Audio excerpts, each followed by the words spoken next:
It's clobbering time.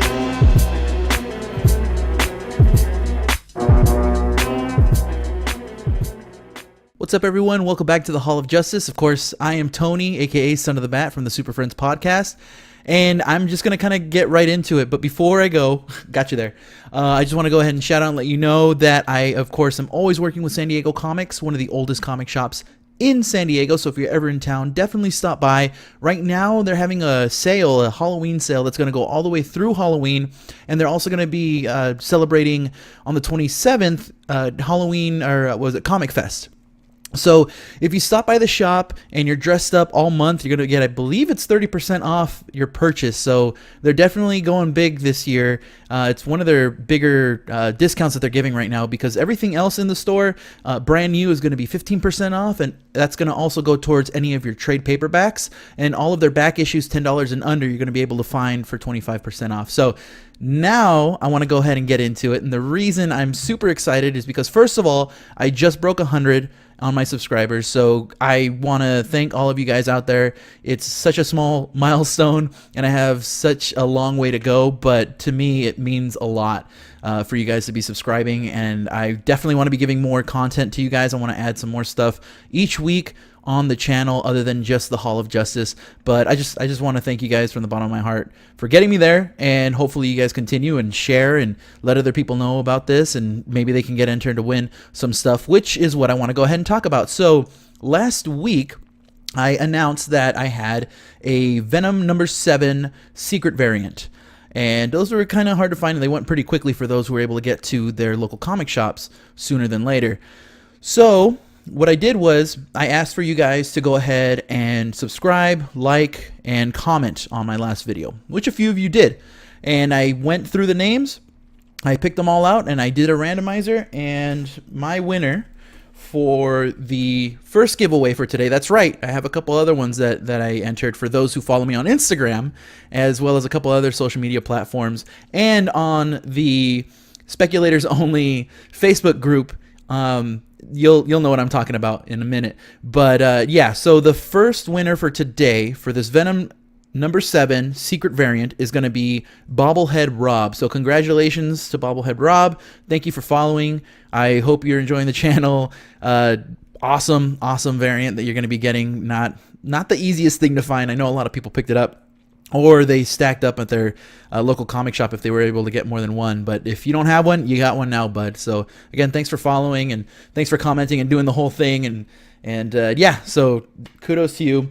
And then the other giveaway for, again, those that are following on social media, you guys would know about it. This one I was excited about because I announced last week that Amorphous Comics, unfortunately, if you guys haven't heard of them, go to amorphousinc.com, and they're an online retailer. They have some amazing variants. And one of the variants that they had was the Spider-Geddon Secret Wars homage for issue 0. This beauty right here. This is an amazing cover by Jamal Campbell, and I believe that he was signing at New York Comic Con just a couple weekends ago. But anyway, I was kind of worried, obviously more for the shop, because they had gotten broken into. Their storage unit had been broken into. They had about, I think it was like $80,000 worth of stuff, just all of their stuff stolen. And that hurt me so bad, even though I don't work for them. Just as a comic collector, it really sucked. But at the same time, I noticed that my shipment had gone out, so I feel blessed, definitely, to be getting these, because I'm giving these to you guys. And the same thing for those of you who are following on social media, you need to go ahead and subscribe, like, and comment on my last week's video, and you'd be entered to win this. So I have 3 of these going out. There were 4 of them in the picture. One of them's mine, but sorry guys, I am giving out 3 of these, and I did pick out the names. So the first name, and it's actually someone I sold a book to a few months back. The first person to win one of these Spider-Geddon Secret Wars homage is Juan, and I don't want to butcher your last name, Acheron. And like I said, I sold a book to him a while ago, and then we just kind of became buddies on Facebook. And luckily enough for him, he actually entered, and randomly his name popped up. So congratulations, Juan. The next person to win one of these is Benji Robinson on YouTube. So congratulations to you. And the last but not least we have Force Recon Air Force. That's his name on YouTube. So I'm going to be reaching out to you guys, letting you guys know that you won this. If you haven't watched this video, I'm hoping you're watching my videos, not just the last one. But congratulations to all you guys. Congratulations to Bobblehead Rob for winning the Venom variant. And yeah, I want to keep doing more of this stuff for you guys. And I'm picking up more steam with San Diego Comics, and I'm pushing more stuff for them as well. This obviously is a retailer variant that I wanted to go ahead and put out for you guys out of my own pocket because, you know, I love comics as much as the next guy. I just want to go ahead and share my love for that with you. So again, congratulations, all of you guys. I'll be contacting you, getting information so I can send them out. But that's what I wanted to start off with, to let you know that this is for real. I have a lot of stuff that I want to give out. There's more things I got coming in that I want to go ahead and give away. There's more things I want to bring to you guys for this channel. But as always on the Hall of Justice, we're going to get right into it now for this week's comics. So keeping it with the whole Venom and Spider-Man, tone, I guess, this week was really neat because we got Venom Annual number 1. Now, for those of you who don't know, Venom has never had an annual issue, ever. So this is a first. There's a lot of firsts in this. So picking this up, you're going to find out that there's about 4 stories being told, which is, typical annual issue style. And the first story is done by Donny Cates. And the cool thing is, this book basically starts off in a bar with a bunch of villains, and they're telling stories of the boogeyman, and in this case it's Venom, and there's situations that they've had run-ins with Venom, and then he finally pops up at the end. It was really cool. It was actually really fun. It was kind of a quick read, to be honest, but I was super happy with this. And this is actually going to be this week's giveaway, but not this issue. This is mine. What I'm going to be giving away, and it's not as big as last week. Last week was a big one because, again, I knew I was going to break the 100. I finally broke it, so I wanted to have something ready. This week, I'm only giving away 1 copy, but I'm going to be giving away the Bill Sienkiewicz, or Sienkiewicz, however you guys pronounce it. I hope I am not butchering your name, sir, because you are a master. I'm going to be giving away this variant right here. So same thing, all I need you guys to do is follow, basically subscribe, like, and comment on this video, and you guys will be entered to win this one. And again, this week I only have this one, but whoever wins, congratulations to you, and we'll find out who that is next week. Again, it's an amazing cover. I mean, he's been doing fantastic art for years. He's one of the masters, so I'm really happy and excited to give this one away. So good luck to you guys on that. And then kind of getting into the independence this week, we have Cemetery Beach issue 2. This was interesting. Issue 1 basically introduced the characters, let you know that they were on an off-world planet or colony, and kind of what's going on from there, and how the person running that colony doesn't want anyone from Earth or back home to really know what's going on. So it's been a fun read. I'm really excited to get into this. And of course, it's Warren Ellis, and he's one of the greater writers that we have out right now. And then we have a number 1 from Image. This is Exorcisters, and what it looks like is we have 2 twin sisters who basically are, in a sense, hero for hires if there's anything that you have to deal with in regards to the paranormal. This is issue 1, and it is by Ian Boothby, or Boothby. Sorry if I'm butchering his name, but I picked it up because, 1, it's a number 1 issue, and it actually sounds pretty interesting, and I hope it sticks around for a while. So really excited to read this. And then next up, we have issue 2 of 1975. And again, this one has the Roman numerals at the bottom, and that's the name of the title. So if it's hard to find, always look for MXMLXXV. This is issue 2, and it's actually really, really fun. I was really excited to read this. And like I said in the episode where I went over the first issue, I could definitely see this being either turned into a TV show or a movie just right off the first issue. So stuff like that kind of takes time. It's a good read. If anything, just definitely pick it up because it's a good read. But again, that's 1975. And this one's kind of disappointing. It's a little bittersweet.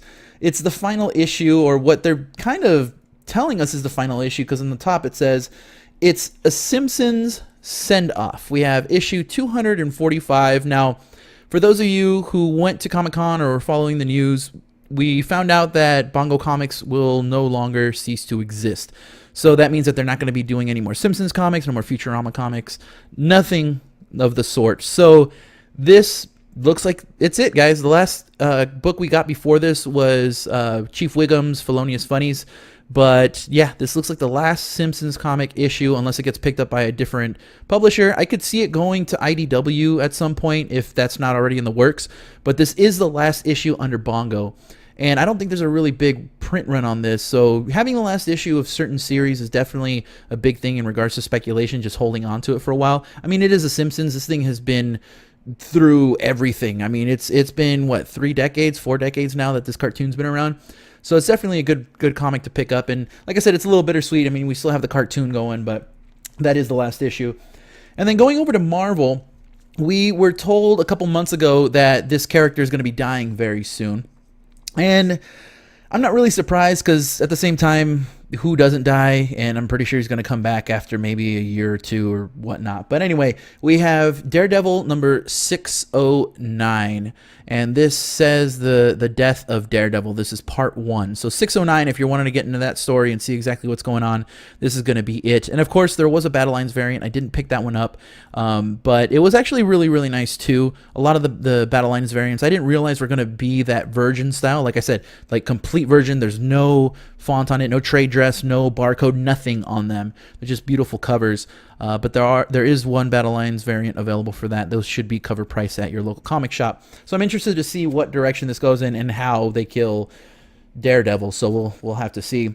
Next up, we have Astonishing X-Men, and this is issue number 16. I've been enjoying this, and of course, with Greg Land doing the art on the covers, that's always a plus. But the storyline in this has been pretty fun. It's kind of like a ragtag team of X-Men, but nothing rugged or gritty. It's just them kind of trying to do their best at being good, especially for Havoc, who was kind of looked at as a villain recently. So this has been a good read. I did pick up the Battle Lines variant for this, but it's a strange Battle Lines variant because you'd kind of expect it to be X-Men related, and that's definitely not what we got this week. What we ended up getting was Thanos on the cover, and as you can see, it's very vibrant, to say the least, but it looked pretty cool. And anything Thanos, I'm honestly picking up because he's amazing. As you can tell, his gauntlet actually doesn't have the Infinity Stones on it, or at least it doesn't look like it is. He's crushing something in his hand. Could be one of them. I don't know, but it's a really nice cover. But yeah, this is the Battle Lines variant for Astonishing X-Men. And then keeping it with Infinity Warps and the Infinity Wars situation in regards to, the universe being folded in half by Gamora, we do have Weapon Hex, which is interesting to me because what you have here is Scarlet Witch and X-23. And most recently, she stopped being the only Wolverine. But they're merged together. And the reason I find this interesting is because you have someone merged with a Wolverine character that has already in the past manipulated reality. And of course, I'm talking about the Scarlet Witch with House of M and that whole situation. So I believe that this might be one of the characters that immediately recognizes that there's something wrong in the universe, that not everything is what it seems or should be. And so I'm really interested to see what happens in this. And most of these, I believe, are only 2 issues. So this is the first issue, and this is the regular cover. We also have the connecting cover, which connects right now with Iron Hammer and the Soldier Supreme. And so we have a couple more to go, but this is the connecting cover for that. And then we also have the sketch variant, the character design variant. So I was really happy to pick up all 3 of those at my local comic shop. Again, San Diego Comics. And then we have the Life of Captain Marvel number 4. So I'm not 100% accurate on this one, so excuse me if I am incorrect, but I do believe that we find out who Carol Danvers' mother is, and I believe she is a Kree. She's of the Kree species. So we find that out, and so it's kind of a big situation right now, especially with Captain Marvel coming out next year and a lot of hype coming out for her. But I've been enjoying it. It's nothing too crazy. It's just kind of an origin story. And yeah, there was a Battle Lines variant for this as well. And again, it had that Virgin look on it. Carol Danvers had a shorter haircut, and it was more of a dynamic pose. She's coming right at you. It actually looked really, really cool. Unfortunately, the shop, I think, only had one. San Diego Comics only ordered one, so that kind of makes me think about what other comic shops ordered, or if they ordered enough in time. So if you pick one up, definitely, show it off, because I think it looks pretty cool, or honestly, good luck finding it, because I don't think it was, like I said, ordered highly. And then, again, continuing with Marvel, we have Marvel Zombie number 1. And I just kind of took a skim through this. I honestly never really read the Marvel Zombies series, the mini series that happened. I've never really been intrigued with zombies, but I wanted to pick it up and let you guys know that it's here, that it's out there, and there was a cover B variant that actually was really, really nice, and I think it was Inhukili that did the cover, and it looked awesome. It looks like an old school 70s like rock album, just how the cover looks. So it looked really cool. So if you can find that cover B, definitely pick that one up. It should be cover price. Unless you pre-ordered it, then kudos to you. And then next we have issue 4 of Mr. and Mrs. X. And so this kind of continues with them searching for the daughter of Professor Xavier and the Queen of the Shi'ar Empire. So that was pretty interesting. She had her first appearance in issue 3 and her cameo in issue 2. So I've definitely been picking this up. Terry Dodson doing the covers. I love his work. So that's also a plus for me. But the story's actually been pretty decent for an X-Men book that has to do with a couple. I was actually surprised, and I'm going to be sticking with this for a while. I've really been enjoying it. And then kind of keeping it in the Spider-Geddon situation that's going on, we have Peter Parker Spectacular Spider-Man number 311. And this reintroduces Morlun as the main villain against Spidey. So he was one of my favorite villains when I first started getting into comic books, was right when Campbell was doing the covers. And so that was issue 30, 31, 32, and I think 33 with, Straczynski doing the writing. So I'm really excited to see him come back, but I just don't want it to be a recycled story. But I don't know if a lot of people knew that this was going to be connected to Spider-Geddon. So if you find this, definitely pick it up. There were no variants for it. So it's just going to be the regular cover. And then moving on to one of my favorite series right now that's unfortunately going to be ending very soon. We have Old Man Logan, number 49. Just to kind of give you a quick glimpse of what happens inside. In issue 48, we do find out who the king is of this town. This guy who's taken over the whole town, basically taking over all the women, is controlling all the men, and basically keeping everyone as slaves. And that is Maestro Hulk, who's one of my favorite versions of the Hulk. And you basically have him and Old Man Logan going at it again, which they went at it earlier in the series. They're going at it again, and we're kind of catching up with how Wolverine found himself, or Old Man Logan found himself in this town where we have Maestro Hulk kind of running things. So we're going to basically lead up to this giant battle again, and it's exciting. Anything with Maestro Hulk and right now Old Man Logan, I'm excited. Unfortunately, issue 50 of this is going to be the last issue, and then we get into Dead Man Logan because they're either going to kill him off or send him back to the Deadlands or Wastelands or whatever it was. And we're basically waiting for the complete return of 616 Wolverine, the original Wolverine from the main Marvel Universe. But moving on, we also have another first issue, and this is Shuri. So for those of you who only know her from the movies, of course, she is Black Panther's sister, but she's also the princess of Wakanda. I believe she was a queen at one time, too, when Black Panther wasn't there. But this is her first debut issue. So I think this is going to be a hot one to pick up. I know there's a ton of variants for this. There were no retail variants for this, which is interesting to me. There was just a lot of ratio and incentive variants as well as orderable through Previews catalog. So I'm really excited for this. I really like the artwork on the cover. I'm pretty sure it's not going to reflect what's inside, but I'm just excited because I really like this character just off the movie. So I think there's going to be a couple differences, of course, based off of how her characteristics and personality are already in the comics versus what's on film. But I mean, it's a character that's picked up a lot of steam, and I think that she's going to be really important coming up in the next Avengers film. And of course, we do have another Black Panther film in the works, so we know she's going to be coming back for sure. Next up, and this title I've just been loving the heck out of, and I love how they did this cover. It's very minimal in regards to, you know, how everything's taking its space. But we have Thor issue number 6, and of course the regular cover is by Asad Ribic, and as always, it's Jason Aaron on Thor. So you have those two also working on Conan coming out in January. I'm super excited for that because if it's anything like this Thor, I'm totally going to be on it. But I mean, look at that art. Look at that. I mean, I can't even talk right now. I just love Asad because he's just fantastic. The next one we have, it's Thor, but this is the Marvel Knights 20th anniversary variant, and I believe the shop only had about 2 of these. But it looked really, really nice versus the Battle Lines. The Battle Lines was just kind of a full-on action shot like most of them have been of Thor. But I really, really liked this. And then I think the 1 for 100 is a Virgin variant of this. So if you find that, it's probably going to be at ratio, so probably around $100. So a little bit more difficult to get, of course. And then we have another What If issue this week, and that is Ghost Rider #1. And I believe, as you can see, he is playing a guitar. So he's a part of a band, and I think that's kind of his main focus versus being the Spirit of Vengeance.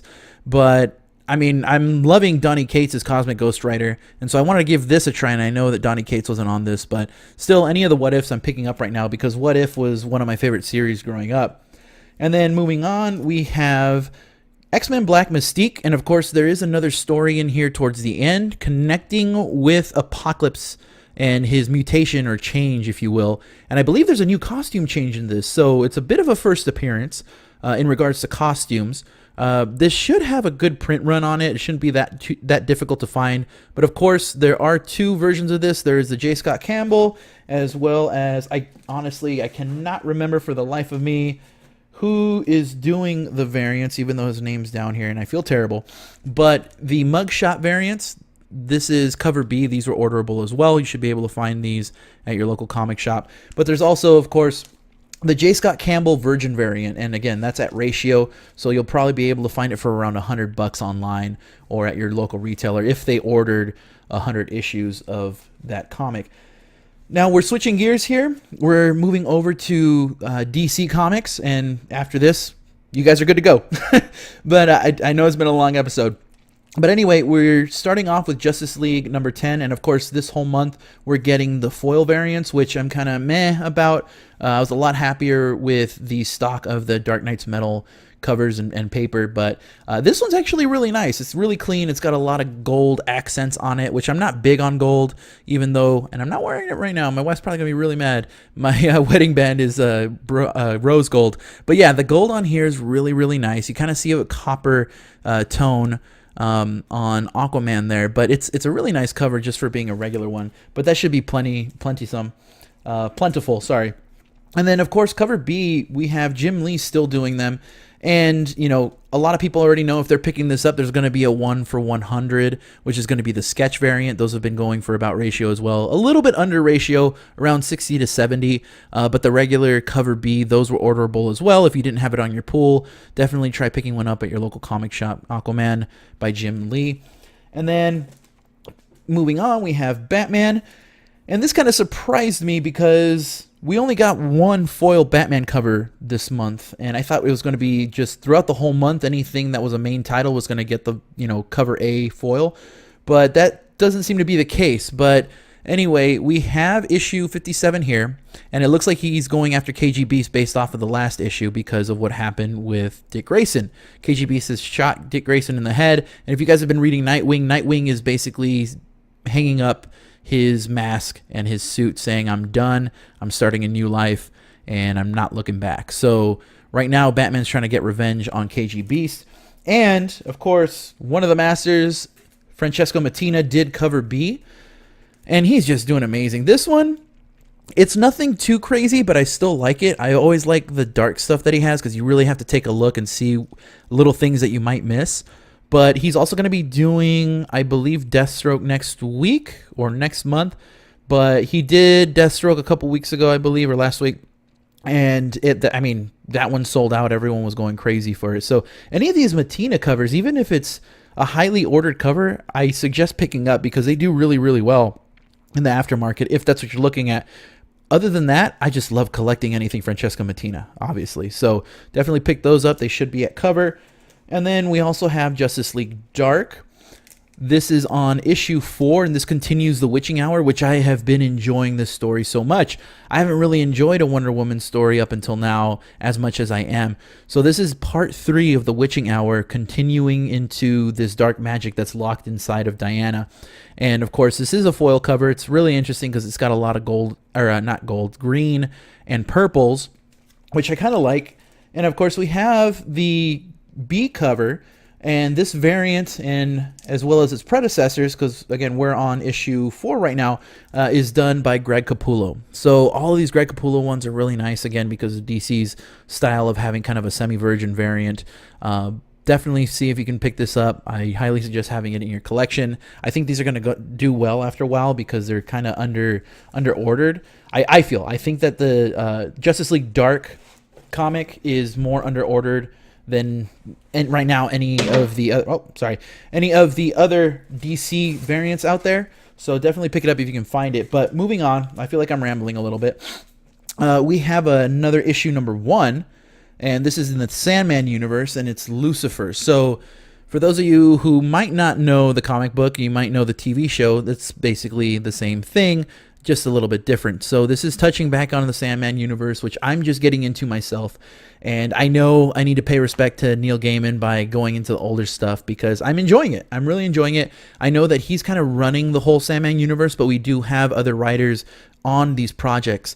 So was it the Dreaming, all the different books that are coming out of the Sandman universe, they're all different writers, but Neil Gaiman is running the show. So this is issue 1, and that's cover A, and then we also have cover B right here, which isn't too bad. It's kind of crazy. And then, of course, cover C is a blank variant. So if you're looking to have an artist do something for you there, or something personalized, or if you want to do something on the cover yourself and you're an artist, and even if you're not, you can always get a blank cover and just kind of have fun with that one. They are cover price, so just kind of keep that in mind.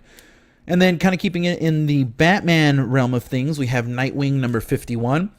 So if you read issue 50, we found out that he's kind of hanging up everything and moving on. In this issue, we find out that he's changing his name, and we've known him as Richard Grayson, slash Dick Grayson. Everyone's always called him that. But DC's kind of making him more, I guess you could say, mature. And he's going by Rick Grayson now. So I don't know if it's a personality trait that's changed or if it's just him wanting to live a different life, so go by a different name. But I don't know if it's going to stick. It might just be something that's short-lived, who knows, in comic books. But this is the foil. It's very gray and blue, or silver and blue, since we're talking about foil here. And then we have cover B, and this one's actually really nice. I can't remember for the life of me who did it, though. We had John Boy Myers doing the last issue, but this one's actually really cool, too. Again, a lot of the DC cover Bs have been really, really great. And then we also have Teen Titans number 23. And I like cover A a lot more than I liked B.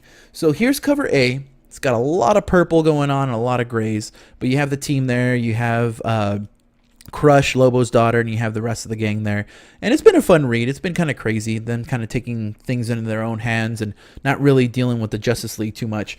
But I did also pick up the cover B because I've been picking up Bs for most of Marvel and DC. But this gives me a bit of a Star Wars Rebels feel, if you guys ever watched that series, because it's very animated, like CGI-ish, like Pixar-looking style. So I don't know if you can tell because obviously you're watching just a video, but if you pick this up, you can see there's a little bit of depth in it. It does look like a 3D rendered character, and I just, it's okay. I mean, it does have Damian Wayne, so that does, make me a lot happier because he is one of my favorite sidekicks.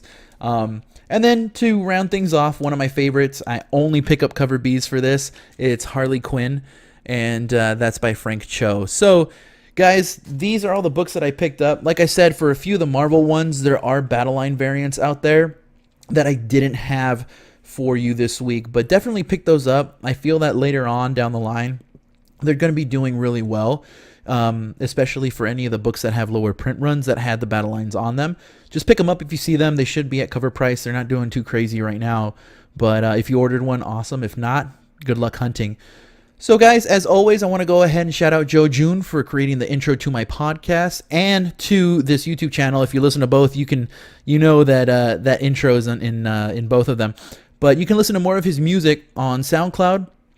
By looking up Vision Flow Records. You can follow him on Instagram and Twitter by following his handle at Joe June Music and at Vision Flow Records. So guys, that's all I have for you this week, and I do want to give you a heads up. I'm going to start posting this on more of San Diego Comics social media, so definitely follow them. I'm going to be updating their stuff in regards to letting you know what kind of sales they're having, what kind of events, what kind of giveaways and prizes, because they got some coming up, especially with the holidays around the corner, and the first one being Halloween. So if you guys are in town, definitely dress up. come in, get your 30% off, get some free comic books, and just have fun. Bobby is the owner. He wants to go ahead and just have everyone enjoy themselves while they're there and get something out of it as well. And I definitely want to help them grow. And like I said, they're one of the oldest comic shops in San Diego. We have a few out here. If you're from out here, you know what I'm talking about. But definitely stop on by at San Diego Comics, and maybe I'll see you there.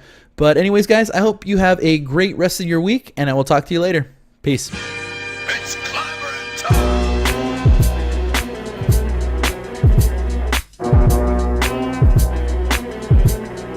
That could blow up the